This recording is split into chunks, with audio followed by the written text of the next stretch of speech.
morning everyone. Myself Smarjali. Previously I reviewed 3 books and this is my 4th one. Hope you like it. I came across this book through another book. I have found one book called Who Will Cry When You Die, written by Robin Sharma. So while I was reading that book, I got a reference that it is very important and very useful if you read the book through specific moments. So then I stopped that book there. I started this one. So in this book, Tuesdays with Maury, it came with a tag like an old man, a young man, and a life's greatest lesson. So it was written by Mitch Albom. So he is basically a sports writer, novelist, and TV reporter as well, and he is a musician also. He had over 40 million books sold in total. He has authored some other famous books like The 5 People You Need to Meet, You Will Meet in Heaven. So, and this particular book has been sold over 2 million copies, and the book basically was written in year 1997, and it has been shown in Oprah Winfrey show also. After that, it has been a New York Times bestseller for over 205 weeks altogether, and it has been translated into 45 different languages, and a movie also has been taken on this, which was a very popular one then. And coming to the main person of this book is Mr. Maury. He was basically a sociology professor in the University of Brandeis. And this particular author, he was his student. So before going into the what was there in the story, I will just give a brief about their backgrounds. So this particular professor, he was from a father who is like an immigrant from Russia to USA, and his mother died in the early years, and his brother, he was, he has got polio. So this was his story. After his mother died, and his father had almost neglected him, and he was in a delusion, and he has been taken care by his stepmother.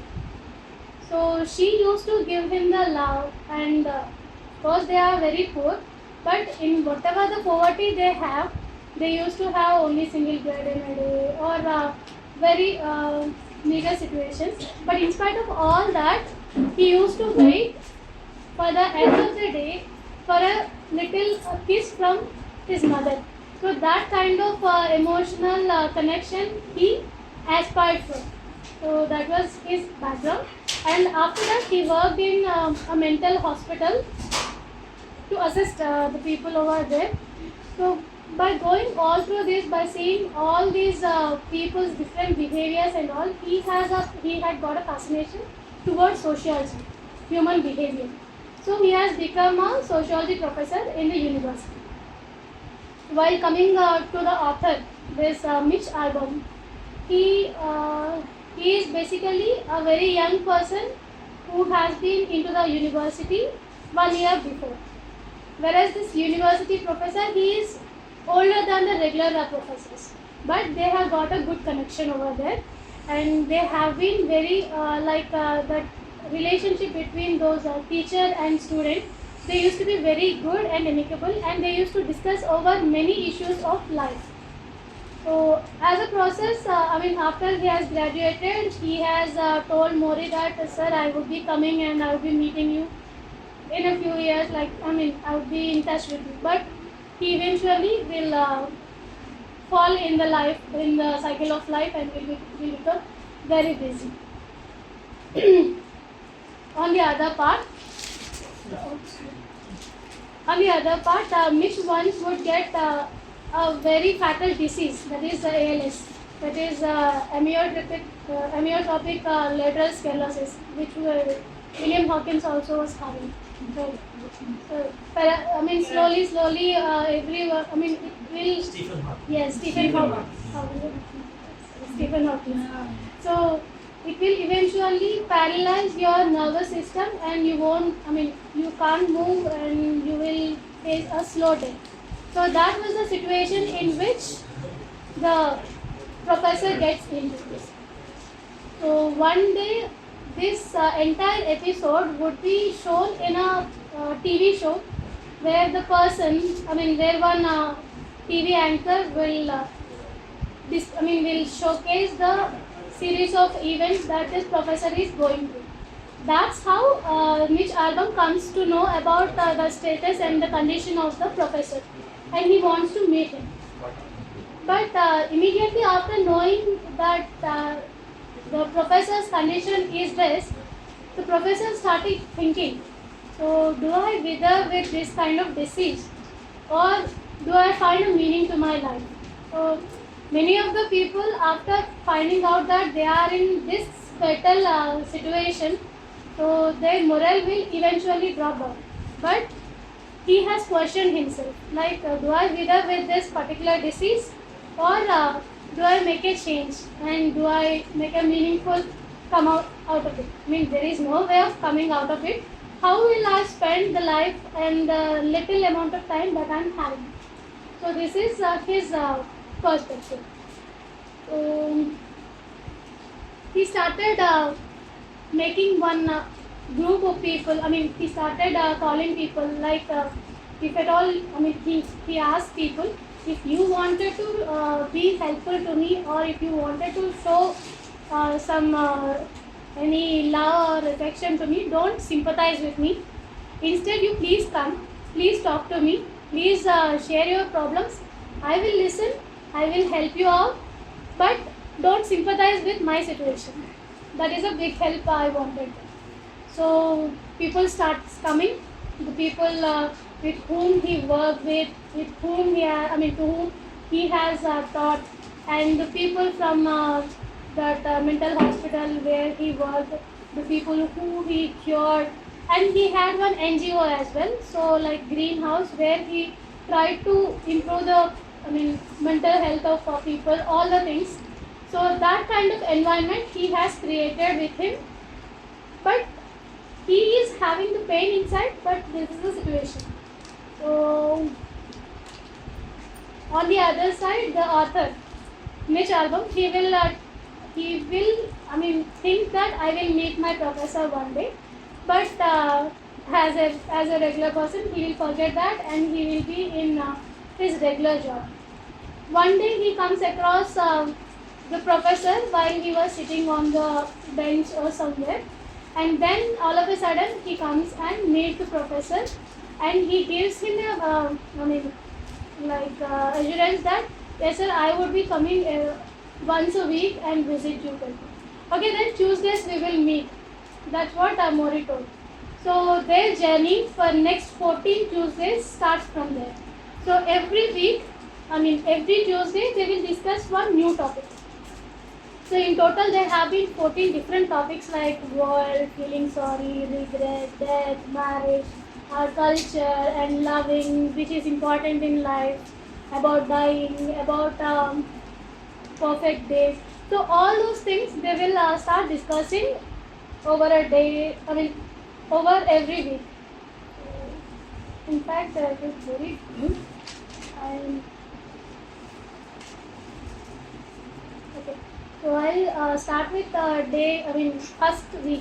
first Tuesday, that they will talk about the world. So on the first week, when the author comes to visit the professor, he would be having a pile of newspapers besides him, which he was reading. So the author was amused. Sir, why are you reading? Because anyways, that is not going to help you. But why are you interested in knowing about the things that are happening in the world? Then the professor tells that, see, it is not about what you will get out of it, what you will give to the world, that matters. So I have come across the World War, whatever thing. At that time, there was some Boston War is going on.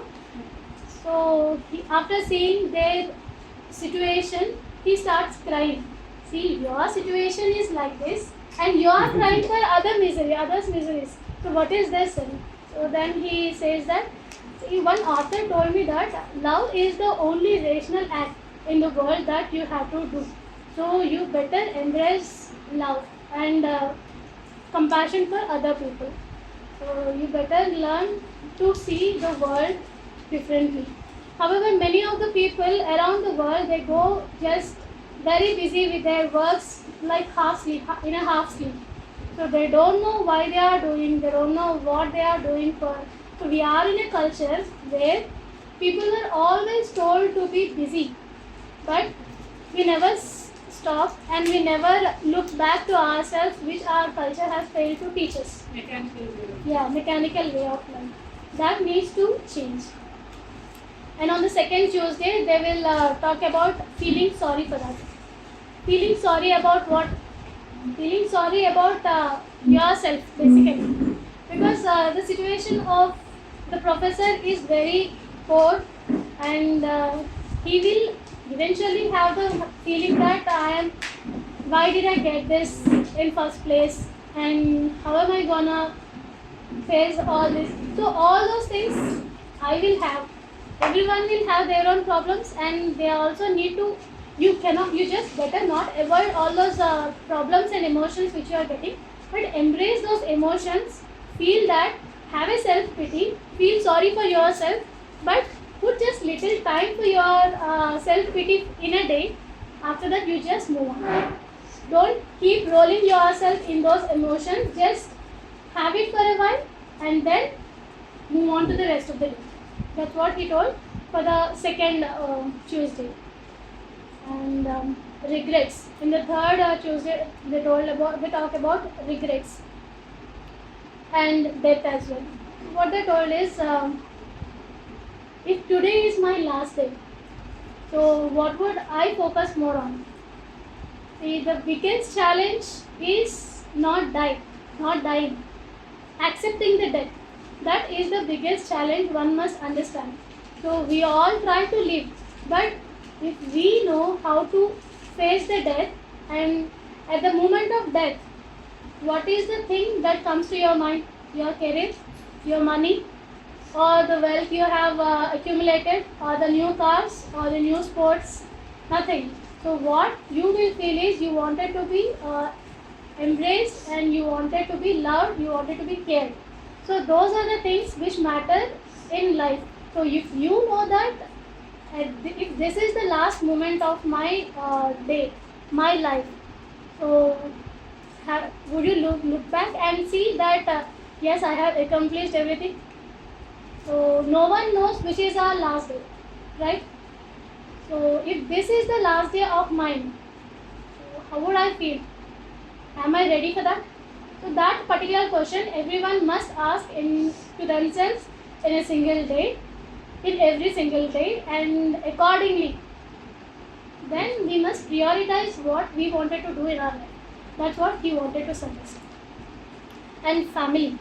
So many of the people nowadays, of course, in South Korea or Japan or somewhere, you see, they are not planning for kids. They are not planning for marriage even, because of the cost of living crisis there. Right? I heard that recently. So, and many of the people these days are like, I needed my personal freedom, so marriage is a burden to me. Kids are it's a huge responsibility which I cannot bear now. Yes. So, that kind of thing, people are, see, this one written in 1997. Maybe the situation could be different, but what he says is, no foundation or secure ground will give the satisfaction or the security to you which a family does to you. So family is the most important thing one should have and one should think of. So majority of the times, of course, there will be differences in families. It must be agreed. But in spite of all this, if there is one thing, after you roam around in the entire day, there will be some people who will be there to look after, and the world will see that there are people for help, or for him to take care of. So that is the security family provides, and the author says that it is essential for everyone to embrace their family. These days the things are like people are running after money, running after career. Of course, I will never say that money is not important. It is important. But after all, why we are working for, why we are earning for our family, right? So if that link is missing, then you need to check on. So after particular limit, your money will not count. See, it won't fulfill all your. I mean, you need for your fulfillment of the needs and all, but not for your greed. That's what he was trying to tell. And emotions, detachment. So emotions are very important for life. So without emotions, it feels mechanical. It feels like robots. So we need to have emotions, but we need to embrace those emotions, learn them, and feel them. At the end, we need to detach ourselves from the emotions. Like what Buddhist philosophers say, or in our Krishna Tattva says, like you fulfill your your karmas, but detach yourself from the strings. Karma, yes. So regarding emotions, he has given one beautiful example. Like when he worked in the mental hospital there, so he had treated various patients. Not treatment mane, not medication and all. He used to sit and talk to them and give them some guidance and counseling. So during that period, he found one rich lady who is mentally disturbed. So after talking to her, what he learns is, see, richness or money or having things around, it is not giving people what they are wanting. So they are missing that compassion or recognition. So after some limit, like money or whatever, people will always seek that attention from their people and not seeking money. It's not like attraction. It is like attention. There is a difference. So people will always think for having a compassion. So it is very important. Treat people as people. And next is fear of aging. So am I going? Time is. So fear of aging. So majority of us, I mean, when we grow old, we will. When we are growing old, we'll think, no, we are aging. So that fear will be there with us, right? Maybe. Right. I'm not having. I'm not sure. But what he says is, why are you fearing aging? But aging is a very good thing, because whatever the uncertainty or unclear thoughts that you are having at the age of 22, you won't have them at the age of 40. So you will have a clear thought, and you will have a good perspective over life as you age. So never fear the age. And sometimes you might envy with the people who are at the young age and like they can dance, they can do bungee jumping or whatever. But you have also been there. So envy would be there. It is not like it should not be there. It will be. But realize the fact that you have already been there, and now this is your time to be in 30s or in 40s or in 60s. So be in your age and embrace the age. That also he was trying to tell. And the next one is money and simple pleasures. So money, as I already told, many of the people are running after the materialistic things. But what he suggests is, at the end, when the time comes, no one will think of what you have in the past. What you will think is, what are the experiences that you have. Try to have rich experiences rather than having rich possessions. And the love will goes on.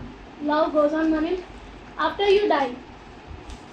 After you die, you might be just going, but the love or compassion that you have shown, that will stay with you. That will stay with the rest of the people who were there and who have taken that love from you. That will be there. Forgiveness and a perfect day. this is the last one I'm going to tell. Forgiveness. In a day, in our lives, there will be many people who have done backstabbing to us, or who have told many things in our back. So obviously we will be having such histories or stories, right? So what do we do to them?